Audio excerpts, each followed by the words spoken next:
this is a poorly cut trailer. Never mind the whole feminism aspect of it.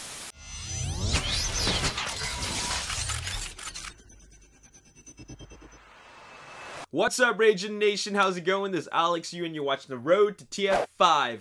This is Webster's. We're talking about Transformers last night. This episode number 196, and in this episode, I'm actually going to take a moment to address a topic that I wanted to talk about since March.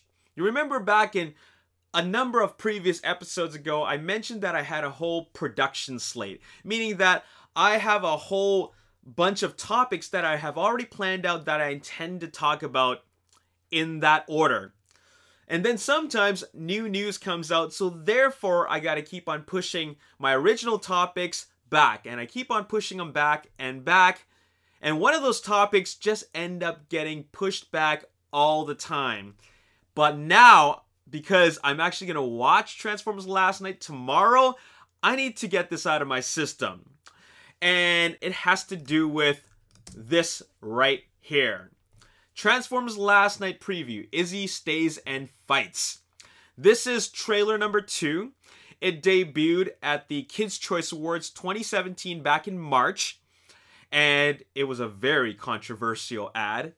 And there's a number of reasons why. Actually, it's 2 reasons why. No, make that 3 reasons. First of all, it showcased the kids. It introduced these young actors. Also, the emphasis of the trailer was on Isabella Monier's character, Izzy.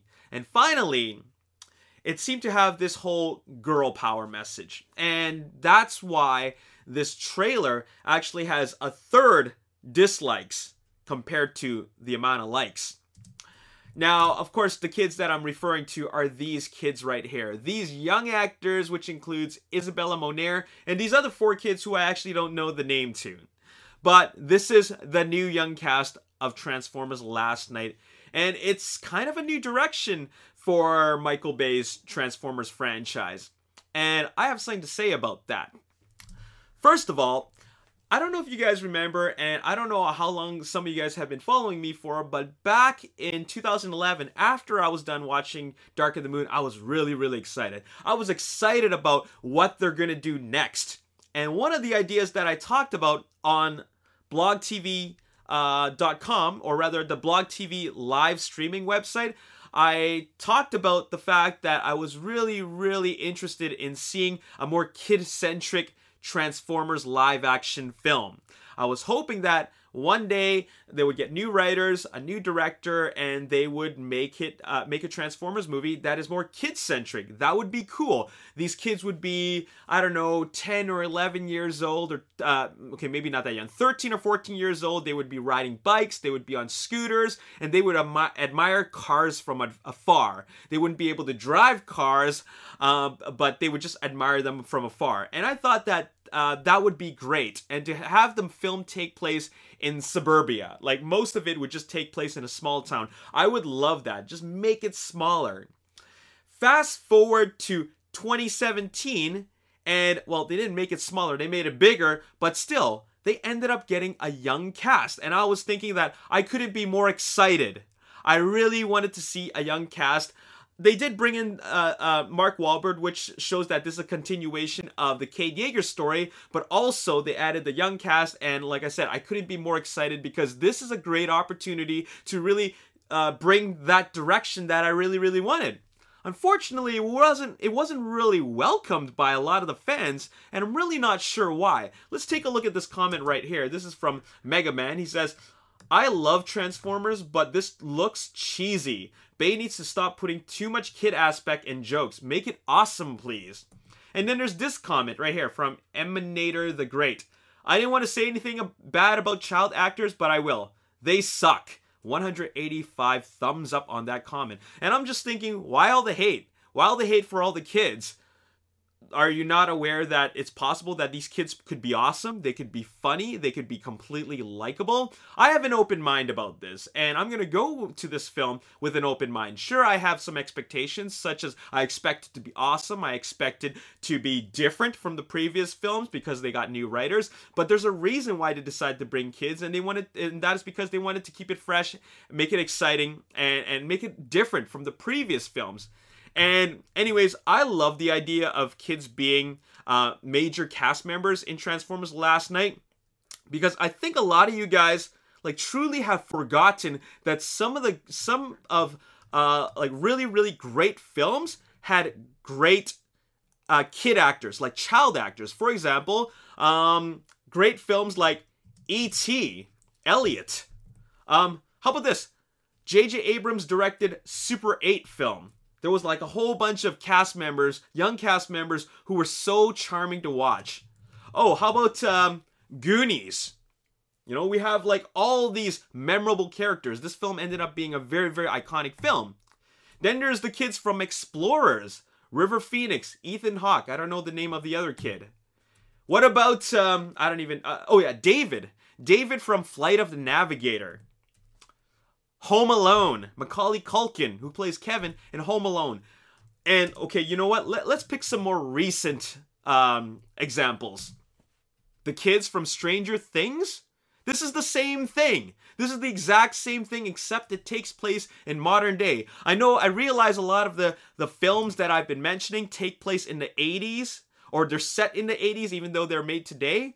But the fact is that these are a group of, I provided an example of a group of, or several groups of very likable kid actors. They just happen to be in films that take place in the 80s. Fast forward to modern times, things have changed a little bit. The attitudes of kids have changed a little bit. But at the end of the day, these are still a young cast, which is no different than any of the cast members in these examples I have cited. Even look at the original Transformers film. They weren't even youths. They were kids. They weren't even kids. They were teenagers. Got that mixed up. Sam and Michaela, Shia LaBeouf and Megan Fox playing teenage high school students.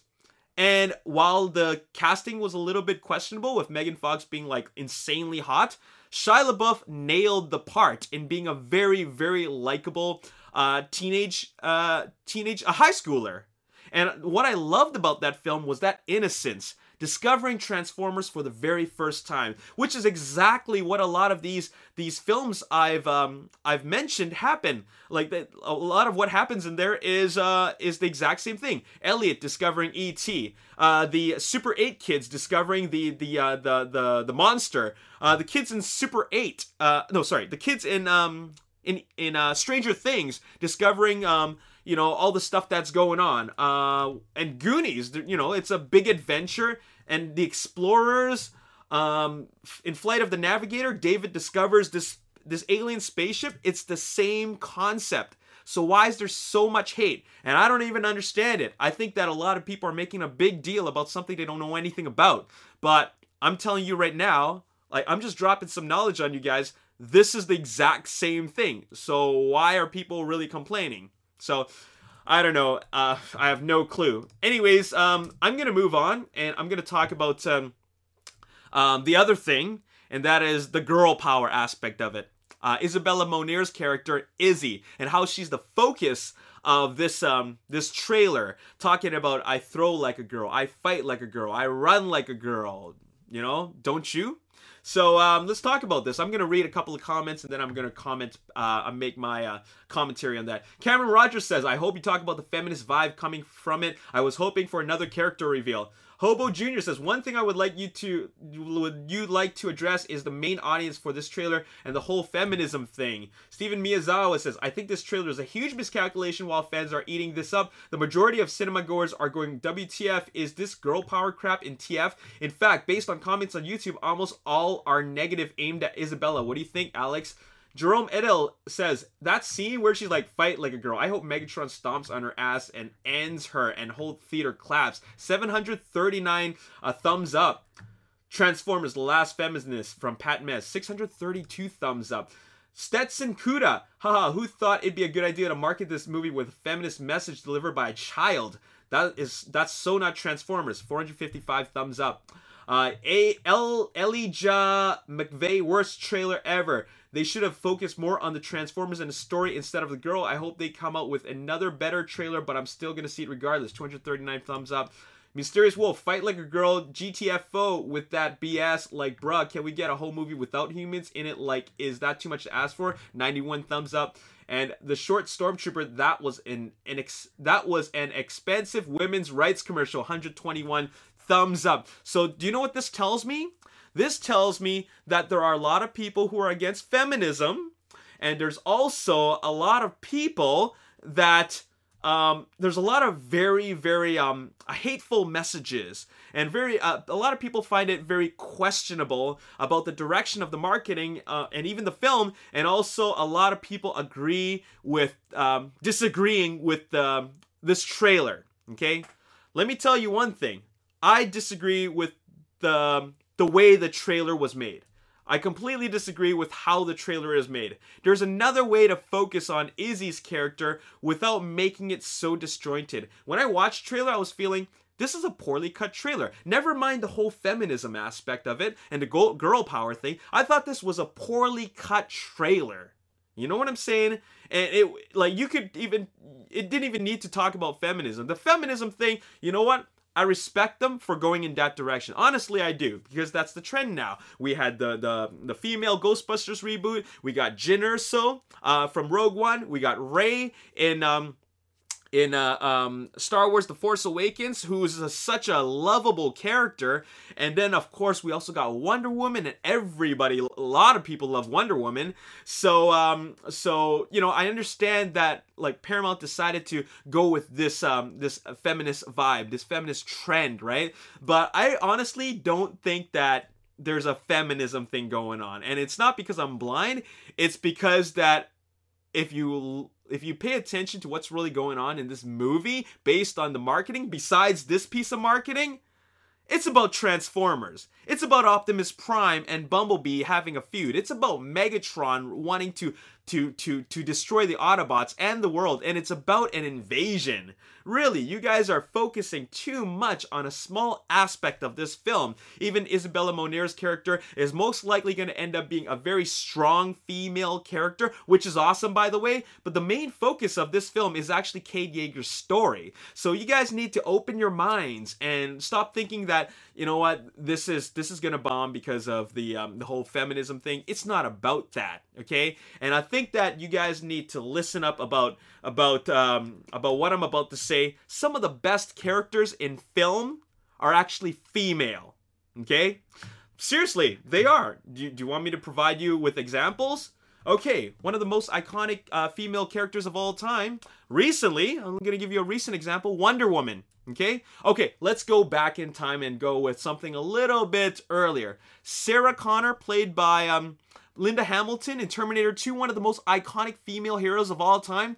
How about Ellen Ripley, played by Sigourney Weaver in Aliens and Alien?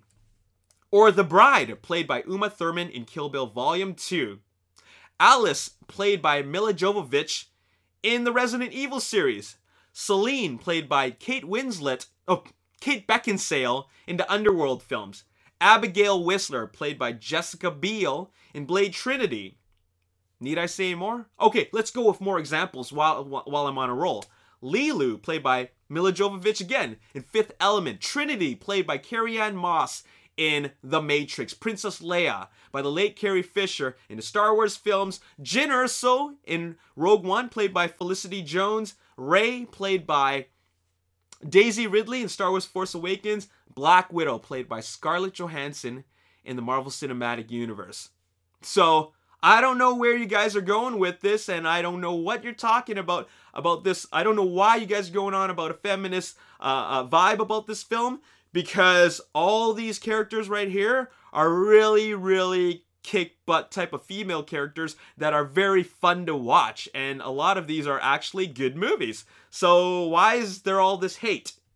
Now you're probably thinking, like, I think these are terrible examples. You need to go for an example that is more recent and also with a younger female cast members. Okay, let me give you some. Okay, Chloe Grace Moritz, who played Hit Girl in Kick-Ass.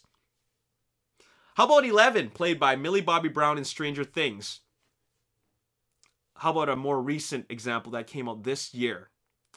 Daphne Keane, who plays X-23 in Logan. Need I say more? So, anyways, I know this was a bit of a controversial episode for me, but I really wanted to get this out of my system because I really don't understand all the hate. Really, there is no reason for people to get all up in arms just because of one trailer. There are 6 full-length trailers out there for Transformers last night, which I think are overkill, and you're complaining about one of them? Come on now. In those other 5 of the 6 trailers, what was the focus? Transformers. The story, an alien invasion, the end of the world. That was the focus of those trailers. This second trailer that we saw with the girl power, that's just one little thing. But at the end of the day, it's not even about feminism. It's about a strong female character and introducing these young cast members who I'm pretty positive are going to be no different than any of the young actors that I've introduced. So I'm just going to go with that. And I know I'm going to get a little bit of hate, or maybe quite a bit of hate for saying what I'm, speaking my mind. But I think that you guys got to open your mind. And I'm being completely straight up with you guys. I'm being completely truthful and honest. And this is what's actually how I'm feeling about it. And there's no hate from me. You will see no hate from me at all. I'm going to go into this film with an open mind. And I'm going to enjoy it. And if you don't like the kids in this, then you may as well not have liked Sam and Michaela. Because it's the same thing. These kids discovering Transformers in seeing them in real life, but Sam and Michaela were teenagers, and actually they were even older than teenagers. They were actually adults playing teenagers. So why would you like them more than these other kids? Anyways, I don't want to say anymore. But that's all I got to say in this episode. I hope you guys enjoyed it. And if you didn't, you're welcome to speak your mind and also hit that dislike button. But if you did enjoy that, hit the like button, subscribe to the YouTube channel, like me on Facebook, The Ragin Nation. Also follow me on Twitter, Ragin Nation. My name is Alex Yu. Thanks for watching. I'll see you next time. Peace. But he said, what the hell? I'm not doing that. I'm not ready. But then eventually they convinced him with bags of money, so then he signed back on board. As for Age of Extinction,